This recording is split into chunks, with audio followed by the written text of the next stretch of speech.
And welcome back, class, to the true and accurate history of the Iroquois League. This is part 4 in our series of historical lectures. When we left off, the Iroquois had made peace with America, but were still at war with Siam and Britain. Things weren't looking good for Hiawatha and his people. Dekanawide continued to question Hiawatha's judgment in prolonging the war rather than seeking peace with the Siamese. Hiawatha continued to insist that it was the only way for the Iroquois League to survive, for he believed if they surrendered or sought peace with Ramakeng, they would be destroyed utterly, not just their culture and way of life, but everything, everything, everything. Hiawatha refused to believe that the Iroquois were destined for such a destruction. Dekanawide, for his part, refused to believe that any nation on earth was capable of such destruction. Finally, he spoke out publicly against Hiawatha's actions. This proved to be the tipping point. Public support for Hiawatha plummeted. Many soldiers refused to march. Many people refused to be trained as soldiers, for there was a conscription in progress.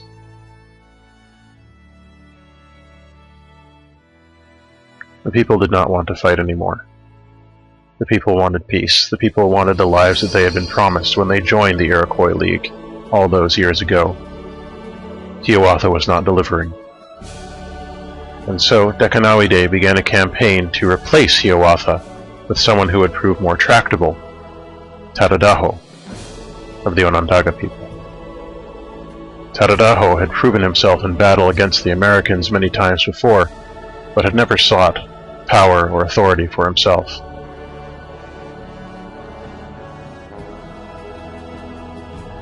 As this infighting began in the nation, the people responded. There was a fairly even split. Many people believed that it was impossible for anyone but Hiawatha to carry the Iroquois League to victory. There we see the Americans finally capitulating and offering peace to the Iroquois, as we mentioned earlier. The other half believed that following Hiawatha's path of death and destruction, there would be no way at all to reclaim their heritage and their humanity. The Iroquois nation was conflicted. They could not decide what was the best course of action. And at present, there was no mechanism in place to decide who should be the leader through peaceful means. A trial by combat was suggested, but both Hiawatha and Dekanawide objected to it. Tadadaho seemed to have no preference one way or another, though he did insist that were he in control, the war would go much better. People of Siam would be driven away from Buffalo Creek and Osininka, and furthermore that their cities would be taken, forcing a peace accord between the two empires. America did not like how the Iroquois were handling their business. Unfortunately, he did not go to war with them once again. This was perhaps due to the binding strictures of the peace treaty, though it seemed it would only be a matter of time before the Americans struck again, and the Iroquois were beset once more from all sides. We can see here, 225, the tactics that Hiawatha are employing are essentially hit and run. He is trying to take out all of the archers with their strange and powerful ranged weapons, which were so similar and yet so different to the spears the hunters used to capture prey on the run. We can see the British Navy down at Edinburgh in the midst of negotiations with the city-state for their support as well. Negotiations being something that the Iroquois were not familiar with beyond the negotiations they underwent to form the Six Nations in the first place.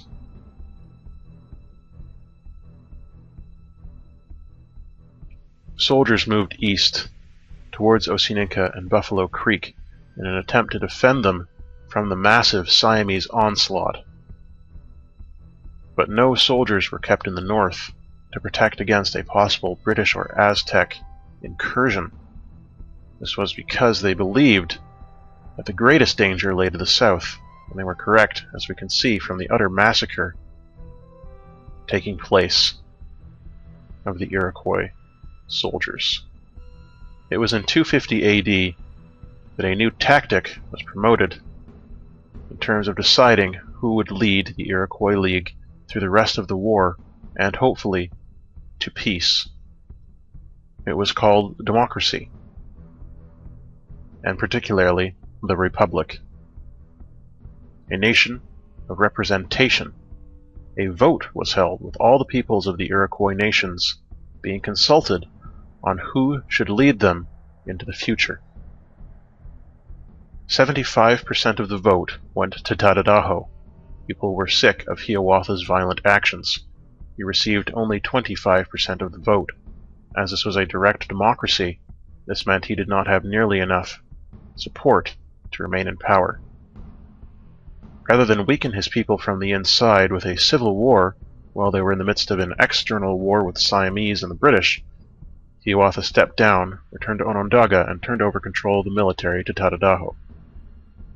This led to a brief surge of happiness. People believed that the war would end quickly with Tadadaho in control, that he would drive the people away from Buffalo Creek, take Kampfang Fet, forcing peace with the Siamese. It was a time of great hope. And yet, Tadadaho completely ignored the North. He did not notice the growing animosity of Ragusa.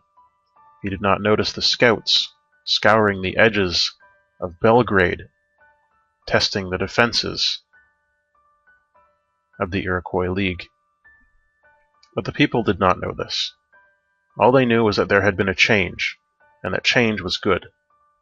Surely things would get better now. The military was changed from conscription and draft to volunteer only. But the volunteers were not as highly trained as the conscripts.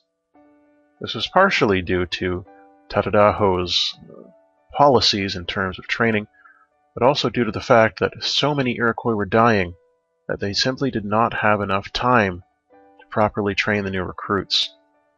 Timur was left working with a bunch of green soldiers in the south. The situation almost seemed hopeless, and the people began to let their surge of joy drain away.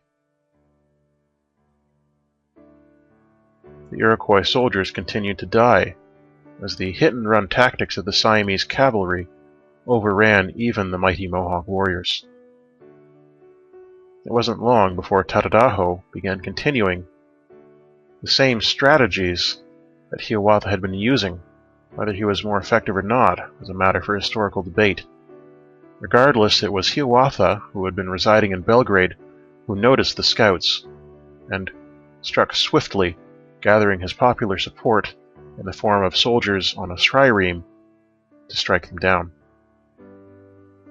Hiawatha now found himself in control of an unofficial militia within the Iroquois League.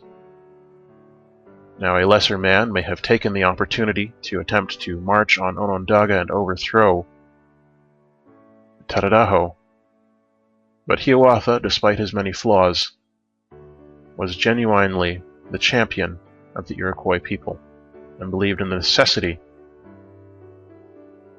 of protecting them from the outside invaders.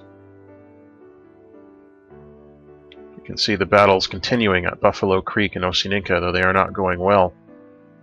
And at the same time, the scouts at Belgrade had sold information to the British, letting them know the lack of troop power in the north. The British then launched a surprise attack on Grand River.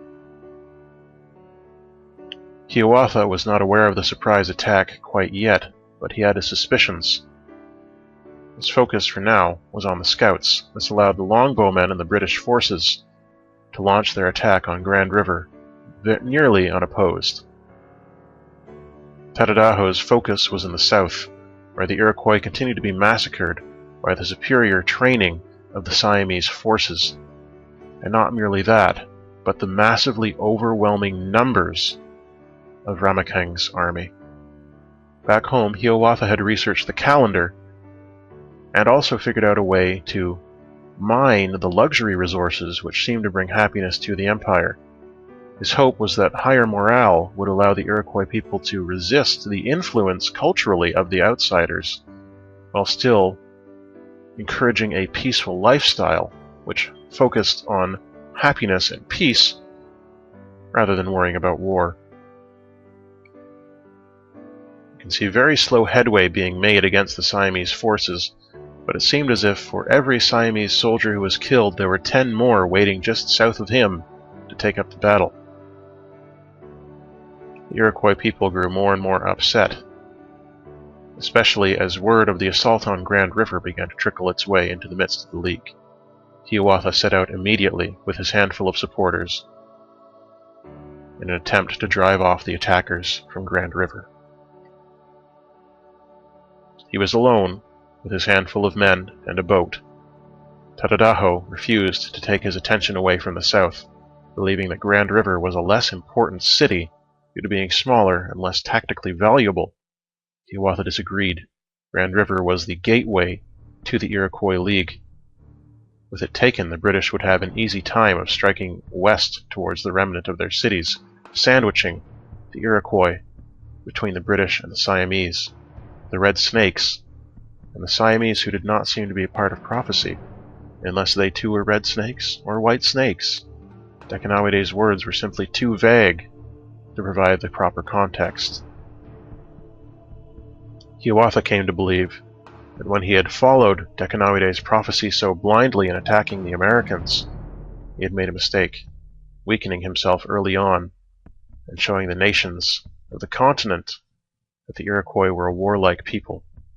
This was not what he wished to show. Hiawatha's desperate flight to Grand River culminated in an attack on the forces assaulting the Iroquois city. However, as he entered the city in an attempt to rally the troops, Grand River was captured by the British. Hiawatha himself was taken into custody.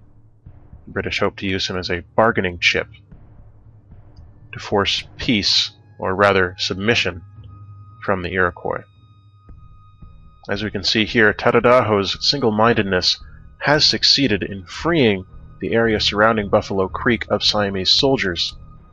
However, whether his actions would lead to a forced peace with Ramakeng or not remained to be seen. People remained to be slightly hopeful, as they were not yet aware that Hiawatha had been captured by the British. When word of that came down, no doubt it would affect the morale of the Iroquois people. Never before had one of them been forced into submission by an enemy team. Now the defense of Buffalo Creek becomes more and more focused, even as Hiawatha's handful of troops attempt to get him back from the British invaders in the north. The Navy is scattered and confused, Tadadaho not used to dealing with the lag time of orders required in getting commands from one end of the empire to the other. The naval commanders attempted to do the best they could on their own, dealing with the situation on the ground as they could. Hiawatha's supporters made one last valiant effort to extract him from Grand River's garrison, but ultimately they were unsuccessful.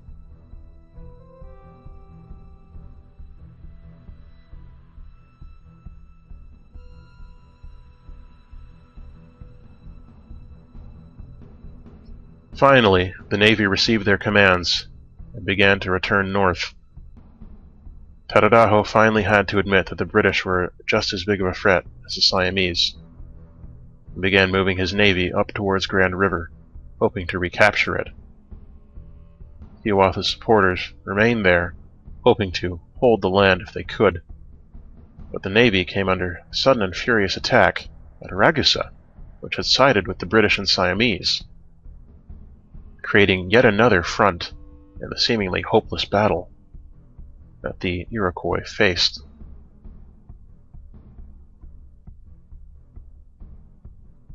The Siamese onslaught seemed to have died down around Buffalo Creek.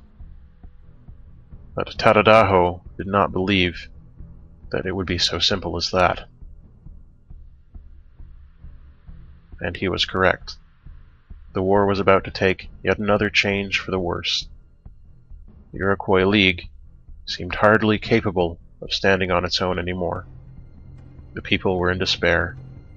We shall see the results of that despair in the next lecture. Until then, all the best.